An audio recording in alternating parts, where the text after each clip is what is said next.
তরকারি করবো আলু দিয়ে। প্রথমে জল নিয়েছি, জলে মটর ডালটা আমি ভিজিয়ে দিলাম। এ হচ্ছে ভিজবে ডালটা, তারপরে আমি এটাকে বেটে নেব। বেটে নিয়ে এটাকে বড়া করব, বড়া করে তরকারি করব। আচ্ছা, তরকারি করতে গেলে লাগছে আদা বাটা, জিরে, শুকনো লঙ্কা, দারচিনি, এলাচ, লবঙ্গ।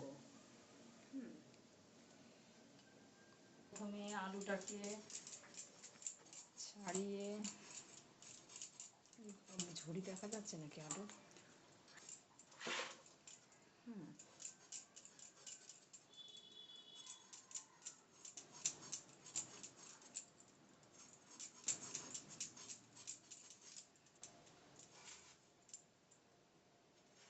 এই যে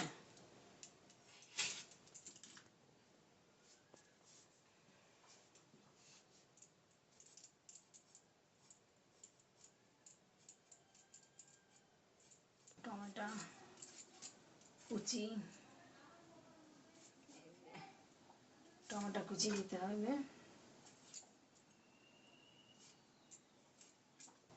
ডালটা নিচে দিচ্ছি, তার সঙ্গে দুটো লঙ্কা দিচ্ছি, কারণ এটা ডালটা একটু ঝাল হবে।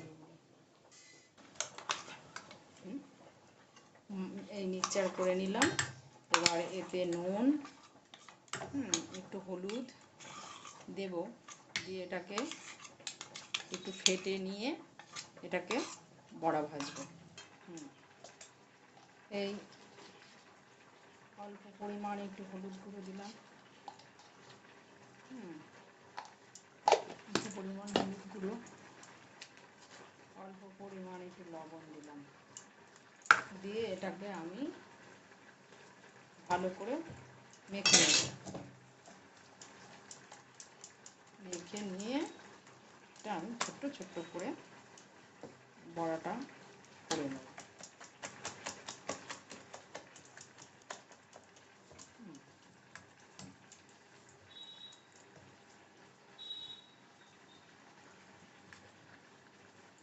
ঠিক আছে? হ্যাঁ, আমি এটা সাদা ডক্টর চয়েস তেল দিয়ে করতে। হ্যাঁ, প্রথমে সাদা তেল দিয়ে আমি বড়াগুলো ভেজে নেব একটু। তেলটা গরম হলেই আমি ছেড়ে দেবো। তেল গরম হয়ে গেছে। আমি ছোট ছোট করে বড়াগুলো ভেজে নেব।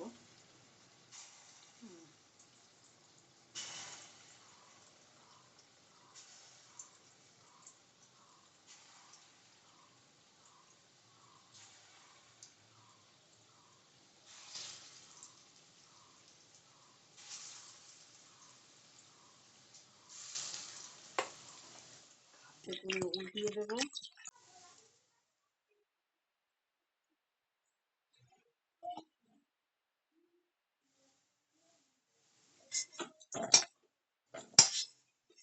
বাকি বড়াগুলো আমার ভাজা হয়ে গেল সব।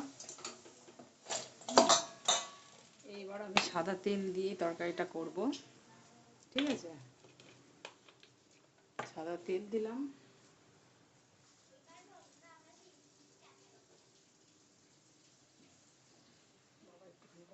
লবঙ্গ এলাচ দিয়ে দিলাম, দুটো গোটা জিরে দিয়ে দিলাম, টমেটো কুচি দিয়ে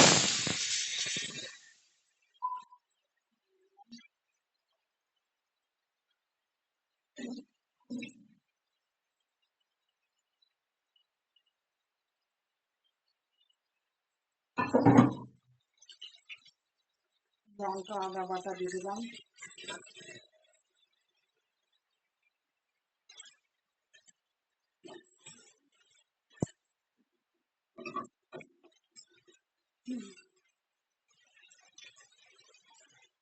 দিয়ে দিলাম স্বাদ মতন লবণ দিয়ে দিলাম।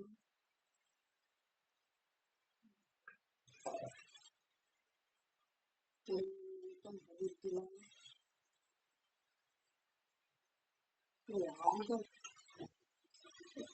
এইটা কষানোর সময় একে সুন্দর একটা গন্ধ বেরোবে। হুম, আলুটা একটু লাল লাল করে একটু ভেজে নেবো। প্রথমে তো আলুটা একটু লঙ্কা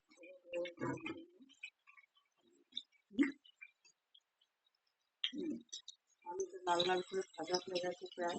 হ্যাঁ, আবার তুলে ফেলছি।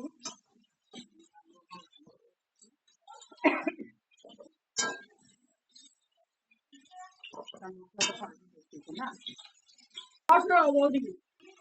হ্যাঁ, আজকে ভাজাটা দিয়ে দিলাম। তার মতন একটু চিনি দিয়ে দিলাম, নুন লঙ্কার গুঁড়ো দিয়ে দিলাম। আলুটা ভাজা আছে, এটা আর একটু পরিমাণ কষাবো, কষিয়ে জল দেবো।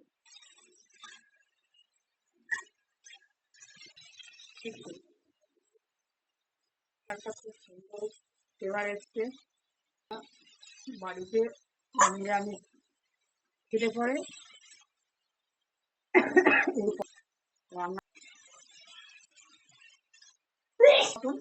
আমি জল দিয়ে দিলাম, আর একটু জল লাগিয়ে দিই, নাহলে ইয়ে হয়ে এসছে।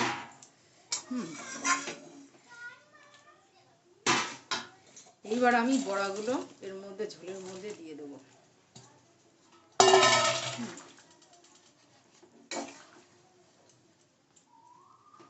ঝোলে দিয়ে দিলাম।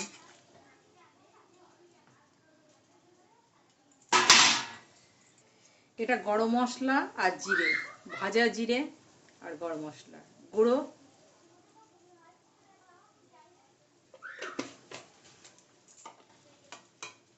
এই গরম মশলা আর জিরে, ভাজা জিরেটা দিলে পরে এই রেসিপিটার একটা সুন্দর গন্ধ আসে। হ্যাঁ, এবার আমি এটাকে একটু ঢেকে কামাখা আর কি একটু ঝোল থাকবে এই তরকারিটা।